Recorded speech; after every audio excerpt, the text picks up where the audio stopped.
Hello, everyone. It's Leah Frazier, your favorite freelance journalist out of Dallas, Texas. And I am right here at the big Titanic exhibition that opens tomorrow, February 14th. And I am with the creative director, producer, the mastermind behind this exhibition, Mark Lach. Thank you so much for sitting here with me today. Leah, pleasure to have you. You're obviously dressed for first class. You belong in the grand staircase.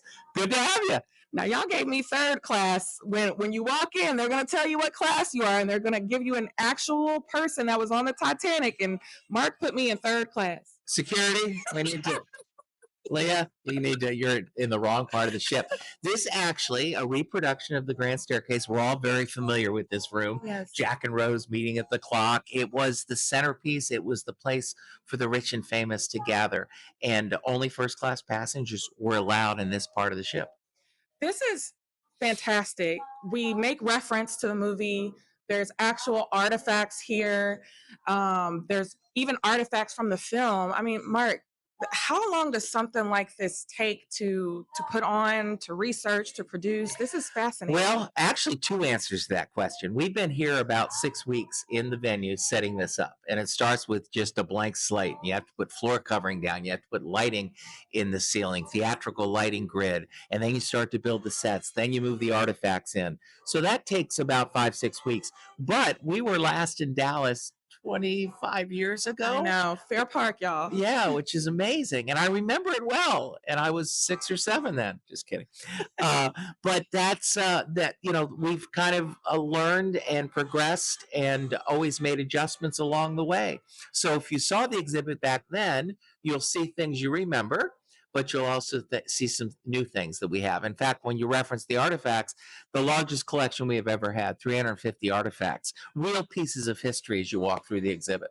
It is absolutely fascinating. And as I just walked through, I'm blown away. And this is an exhibition you probably have to do several times because it's so rich, down to the fact that they even have a huge iceberg that you can touch.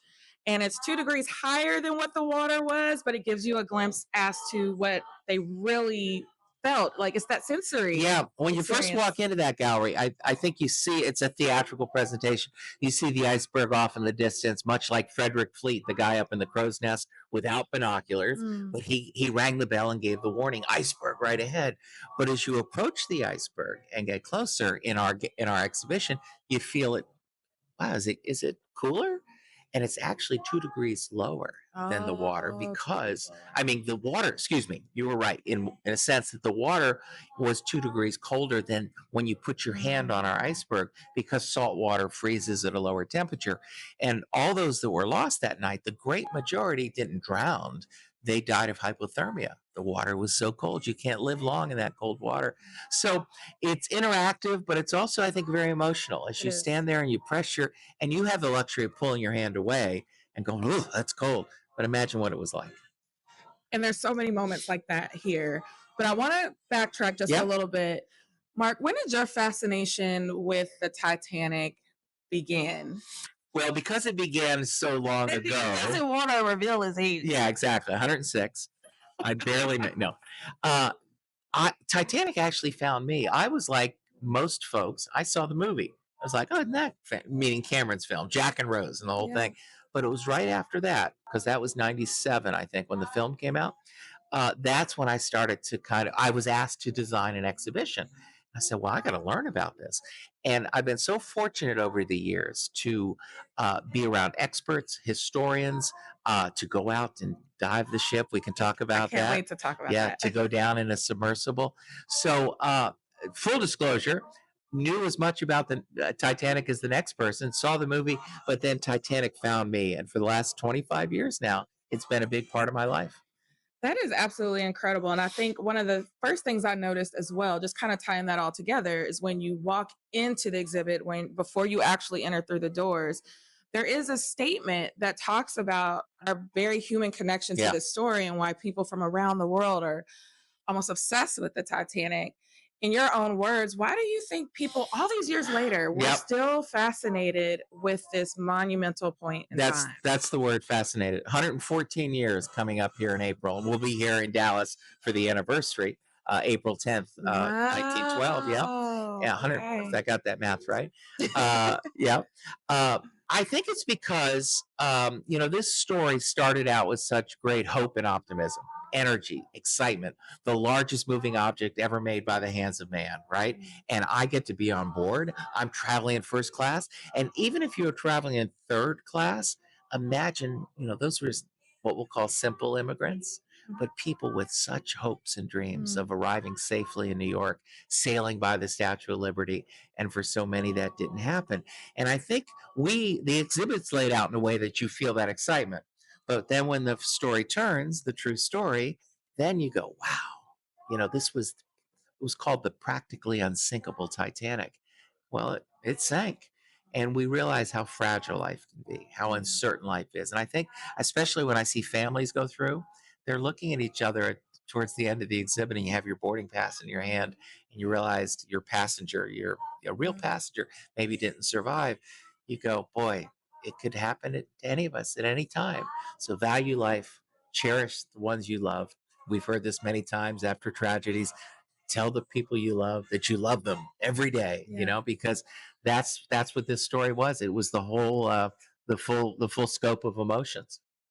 I can say so for myself that I went through that, and I'm not going to give too much away, but there's certain parts of the exhibition that you're able to hear the actual music that's played. You get to see the cutlery and what they ate on and the silverware, and there's just so much that puts you into it Yeah. that by the time you reach the end, you're fully immersed in this experience. Yeah. And this is just it's just so awesome that you've brought this Yeah. back to Dallas. Yeah. after all So these excited years. too. I can't believe it's been 25 years, I but here can't we are. either. Yeah. So just a couple more questions Yeah. for you. It is a once in a lifetime opportunity to actually dive down and see it in person. And you've been one of those individuals that have been blessed to be able to do it. Tell me what that felt like. Like, walk me through getting the opportunity and Yeah. then when you first was able to lay eyes on the Titanic. Well, when I went out to the expedition, I wasn't certain that I'd actually be going in one of the submersibles down. I was just happy to be there, if you will, right? Amongst the historians, the experts, and the divers. But then when I was chosen, if you will, had the opportunity to get inside the sub, very excited. Part of me was like, what am I doing exactly? And you don't really have to have expertise because the pilot and the co-pilot are taking care of those things. But I remember getting in that sub, and there's a hatch above you, and you crawl down, and it was very hot that morning, so I had this kind of jumpsuit with my name on it tied around my waist. Get inside, and it would be like you and I sitting next this close to each other with a third person, so it was pretty tight. And as they tightened that hatch down and we started to descend, it starts to get colder inside. Oh, And really? within 15 minutes, the bright blue ocean fades to black. And for the next 2.5 hours, as you make your journey down, you're in darkness 2.5 hours to get to the bottom. Wow. And you know that feeling when you go to a concert or a show when the house lights go down, Yes. and you're excited for what's Yes. about to happen in front of Yes. you. Well, for me, it was 2.5 hours of that. And when we touched down on the ocean floor, the pilot, who was a Russian pilot, so he didn't speak much English, he kind of pointed for me to put my face up to the porthole. And I did, and I looked out, and it was just inky black. I mean, nothing, right? And then he turned the lights on, and then in front of me was the bow of the Titanic, that famous railing, the king of the world railing, if we're talking. Yes. And you talk about overwhelming excitement, but also very quickly emotion, right? Because you were there. Yeah. And for the next 8 hours, we were on the bottom of the ocean, exploring the bow section, the stern section, and something I'll never forget. And you've brought a little bit of that for us here at one of the parts of the exhibition where we have a whole gallery devoted to the condition the ship's in now, what it's like to dive. Recently, some of our viewers will know that there was a tragedy there, one of the submersibles. I guess about a year and a half ago now, I had a friend on board that lost his life, and many reasons why that happened. And that's for another time to talk about. But it was a tragedy, and P.H. Nargelet, a friend, was an amazing guy, amazing Titanic expert.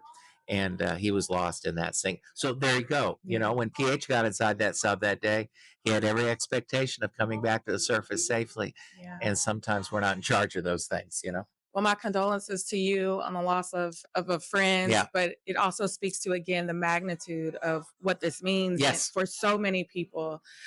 Thank you for bringing this to Oh. Dallas in a way that we have not seen this done before, because you've added new layers Yes. since 25 years Yeah, ago. exactly. And is there anything else you want to leave for viewers? Just great to be back here in Dallas. I remember Fair Park those many years ago, and I'm so excited to bring literally this show to a brand new generation. I'm sure there'll be parents with children that will say, I was in the exhibit when I was his age or her age, and now we're back here. So we're blessed to be here and very excited about being back in Dallas. One quick question. Sure.